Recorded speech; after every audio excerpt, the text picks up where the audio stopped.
Pero tenemos que hablar de temas también que competen a este departamento del Valle del Cauca y tenemos un invitado a esta hora de la mañana, Pablo. Pues mire, Luz Ángel, aquí en nuestro programa siempre buscamos hacer pedagogía y en esta ocasión hay que hablar de los impuestos, específicamente de uno, del pago de la boleta fiscal. Hay una exoneración o exención para un grupo poblacional específico. Esto a partir de una ordenanza tramitada en la Asamblea del Valle del Cauca hace algún tiempo. Saludamos entonces al exdiputado ingeniero Álvaro López Gil, que siempre nos acompaña a analizar diferentes temas de interés. Así que, exdiputado, bienvenido, amaneciendo, muy buenos días. Muy buenos días para Pablo, muy buenos días, Luz Ángel. Un saludo muy especial para todo el equipo de trabajo y a todos los televidentes. Muchas gracias. Hoy... Hombre madrugador. Madrugador, no? Generalmente madrugador. Hoy en la actualidad además es asesor de la gobernación del departamento del Valle del Cauca. A veces hago ese papel cuando me lo permiten y con mucho gusto lo hago. Doctor Álvaro, ¿qué le parece si recordamos entonces cuáles son los beneficios de esta ordenanza que, siendo usted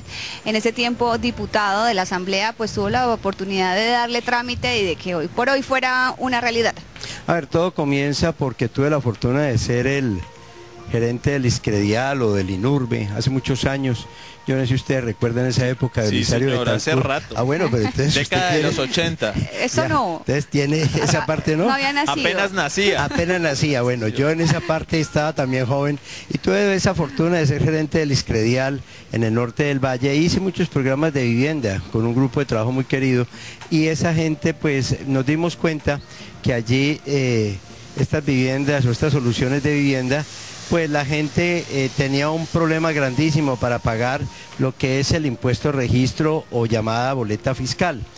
Una vez ya pues que me di cuenta con esas afugias que se veían, porque era un dinero que son aproximadamente a precios de hoy unos 400.000 pesos.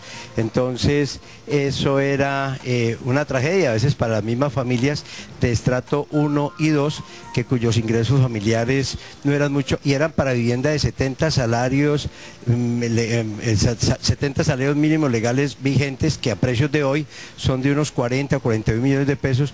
No tenían cómo pagar eso. Una vez yo llegué ya a la Asamblea Departamental, tomé la determinación de hacer esta iniciativa de una ordenanza muy importante, que es la 179, que fue trabajada todo en el año 2003, pero fue sancionada el 8 de enero del 2004. Bueno, ¿cuál es el alcance entonces de esta ordenanza? Usted ya nos habla de a quién beneficia, los estratos, por llamarlos de alguna manera, más populares o más vulnerables, pero ¿cuál es el alcance real de la ordenanza y si actualmente se aplica, funciona?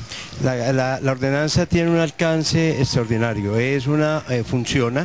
Ella más que todo va para estratos socioeconómicos donde los ingresos familiares son determinados por las trabajadoras sociales de las cajas, que son las que reemplazaron al Instituto de Crédito Territorial, o las mismas constructoras, y son que todo para esos programas de vivienda que son construidos por autoconstrucción o que son construidos por empresas constructoras y que ellos certifican que son viviendas de esta naturaleza.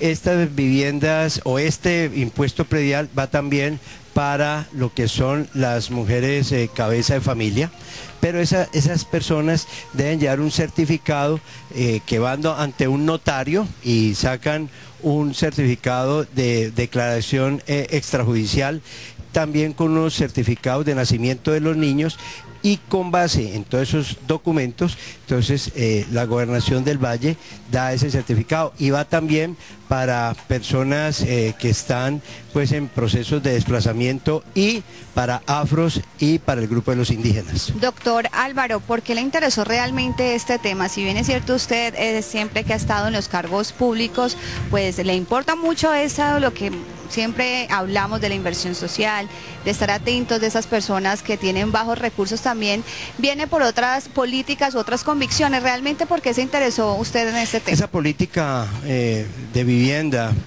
es tan importante que lo voy a contar. Quien se está interesando ahora es el gobierno nacional, viendo que ese modelo que nosotros implantamos aquí en el Valle del Cauca, viendo las necesidades de que la gente pueda escriturar su vivienda, o no tanto escriturarla, sino llevarla a la oficina de registro, a certificar, a tener su certificado de tradición, pero que le costaba, o a precios de hoy, que es el 1% sobre el valor de la vivienda.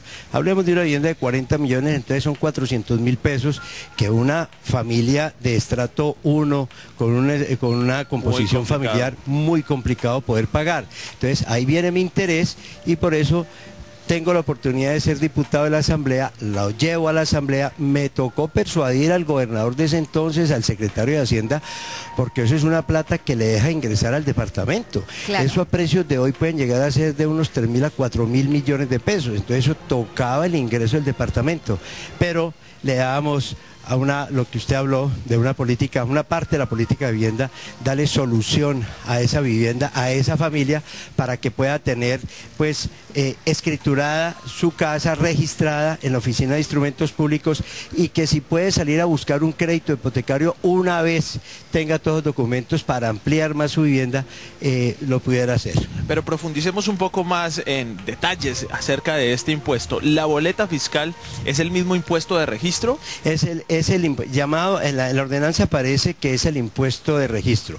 ¿Cómo ya opera el impuesto de registro? Usted es beneficiario de un programa de vivienda, entonces le lo llama alguna de la caja y le dicen, vea, usted es adjudicatario de este programa de vivienda. Bien. Entonces, para hablar como en claro, en crudo y en cristiano. Por favor. Entonces, Pablo tiene esta escritura y dice, Pablo, pero yo no tengo plata para ir a pagar lo que es la boleta fiscal o impuesto de registro. Entonces, debes, con base en el certificado que el estudio socioeconómico que hizo las trabajadoras sociales de usted, se va a eso en una relación a la Subsecretaría de Rentas, que eso pertenece a la Secretaría de Hacienda y Crédito Público del Departamento del Valle, le hacen el estudio durante 30 días investigando de que efectivamente usted no tiene vivienda, que usted solamente lo está haciendo por una sola vez y que usted tiene una composición familiar cuyos ingresos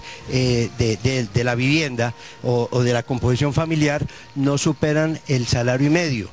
Una señora del servicio tiene unos ingresos mensuales que, sumado con su hijo que puede trabajar en mensajería, pueden darle por lo menos un poquito más del salario mínimo. Eso lo estudian y es allí donde dicen, listo, usted cumple, entonces hacen una resolución. Yo aquí traigo inclusive un ejemplo de cómo la Secretaría del Gobierno Departamental dice por medio del cual se resuelve una solicitud de exoneración del impuesto de registro.